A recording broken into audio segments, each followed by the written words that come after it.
Hey guys, it's Dr. Curtis and I have a video for you today. This is on measurement conversions. This is the coolest trick ever. We don't have to go through 4 different chapters in the math book. We can just use this one chart and that makes it so cool. Remember when we did this with our Measurement Mania station and we have our chart that's in your journal that shows if we go from a big unit to a little unit, we multiply. If we have a little unit and we're going to a big unit, we divide. So make sure that you have this out and ready when you're doing all of your problems this week. Okay, I want you to think about what you're doing. Here's an example.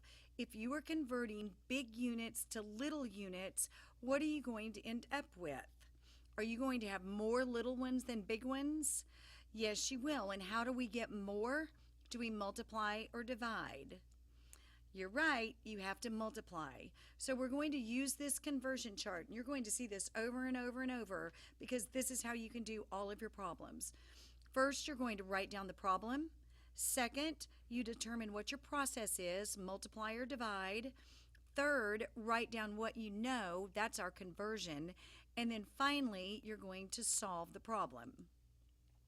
So what about if we have a situation like this? What if we need to convert little units to big units? What will you have? Will you have less big ones than little ones? Yes, you will. And how are we going to do that? Will we multiply or divide? You are right. You're going to divide. And once again, you see this same conversion chart. Write the problem, figure out your process, write down what you know, and then solve that problem. This, I think, is just the coolest trick ever. I wish that my teachers would have taught me this when I was in school. Instead, we did something different for every single conversion, and it made it so hard to remember. You can do this for length, for weight, mass, capacity, and even when you're converting units of time. And the other thing that makes it cool, it works for metric and customary. No more trying to figure out, okay, if I'm doing feet to inches, I do this way, or if I'm doing meters to kilometers, I have to use another conversion. You can use this same conversion on everything. So let's go through now and try some. There will be a couple of slides for length, for capacity, for weight and mass, and for time, and there will be a slide for metric, and a slide for capacity. So it just shows you every single example just in case you get stuck on your homework. Okay, so here's the first one. We're doing a customary length and we're going from big to little. I want to convert 12 feet to inches. So you see over here on the right, or excuse me, on the left, I've written down what our process is. We do the problem, the process, the conversion, and then we solve the problem. So first we write the problem. 12 feet equals how many inches? Next, I look at my process. If I go from feet to inches, that means I'm doing big to little. And our rule for big to little is multiply. Next, I write my conversion. I know that 1 foot is equal to 12 inches. And this is something I want you to try to do. Do you see how I brought feet down and inches down here? It just keeps it a little bit better in order. And you know I like things to be in order. So I have my conversion. Now I'm going to solve the problem. And look at the colors that are on here. I have my problem, 12 feet. You see it's in red. I bring that down. Next, I use my process. Big to little is multiply in blue. So there's my multiply. Next, I need my conversion, green. 1 foot is 12 inches, so I bring down my 12 inches. And just here's something for you to remember. In order to know which number you use on the conversion, you never use the one that's a 1 because that gets you nowhere. You always use the one that has the other number that's on it. And then you just multiply. 12 times 12 equals 144 inches. So you would take your 144 inches, your answer here, and put it up here. You see where it's black? Okay, there's big to little. Now let's look at the next one. We're still doing customary length. This time we're doing little to big. I have convert 445 inches to yard. So I've written down my process, problem, process, conversion, and solve, just like we did previously. I've also color-coded so you can see it. My problem, 445 inches equals how many yards? My process, since I'm doing inches to yards, that means little to big. And if you look at your chart, whenever we do little to big, that means divide. Next, my conversion, and you see we brought inches down, yards down. I know that 36 inches is equal to 1 yard. So now I'm ready to solve. I bring down my problem, 445 inches. Next, my process, divide.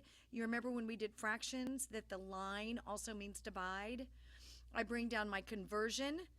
We never use the 1. I always use the other number. So I have 36 inches. Do the math. 445 divided by 36 is 12, remainder 13.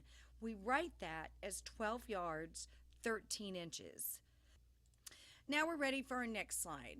We're going to do the exact same thing, but this time with metric. Convert 12 kilometers to meters. Problem, 12 kilometers equals how many meters? Process, kilometers to meters is big to little, which means multiply. Conversion, 1 kilometer equals 1,000 meters. Solve the problem. 12 times 1,000 equals 12,000 meters. If I'm going little to big, convert 452 millimeters to centimeters. My problem, 452 millimeters equals how many centimeters? My process, little to big equals divide. My conversion, 10 millimeters equals 1 centimeter. And solve 452 millimeters divided by 10 millimeters equals 45.2 centimeters.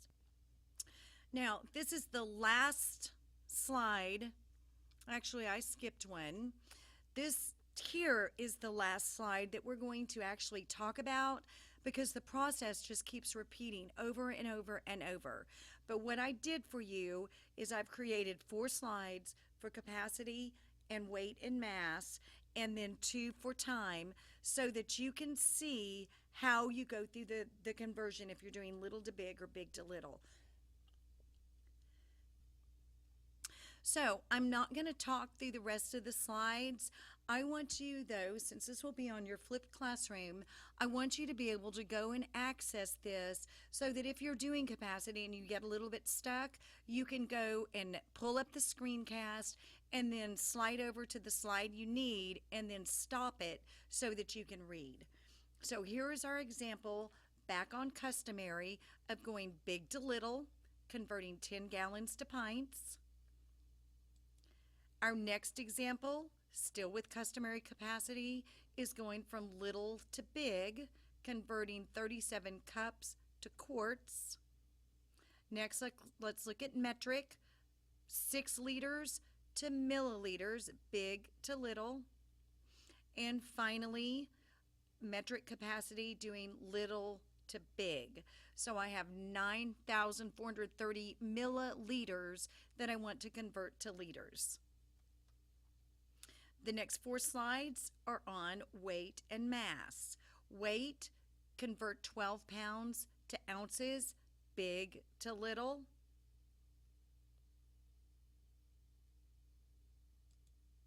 Next, let's convert 196 ounces to pounds. This is an example of little to big.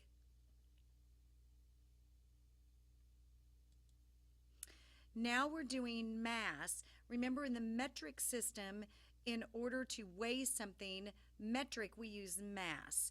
In Customary, we use weight, and the big difference between weight and mass, weight has to do with the pull of gravity. Mass is just how much stuff is in it.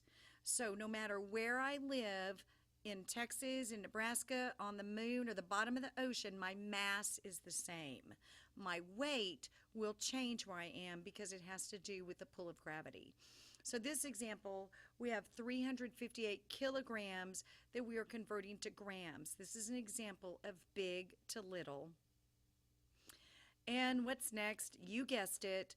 This would be our metric example of going from little to big. 4,670 milligrams, converting that to grams. Okay, last we're going to look at time. There is no difference in time between customary and metric, so we'll just have two slides. This one is converting 28 hours to minutes. We're going from big to little. And this slide reverses it, so we do little to big. Convert 811 seconds to minutes. Remember, when you have that remainder, you don't just say remainder something. You have to tell what it is, and it's going to be the smaller unit. So this example, you see we have 811 seconds divided by 60. The answer is 13 remainder 31. That's not the answer to our question. The answer to our question is 13 minutes and 31 seconds.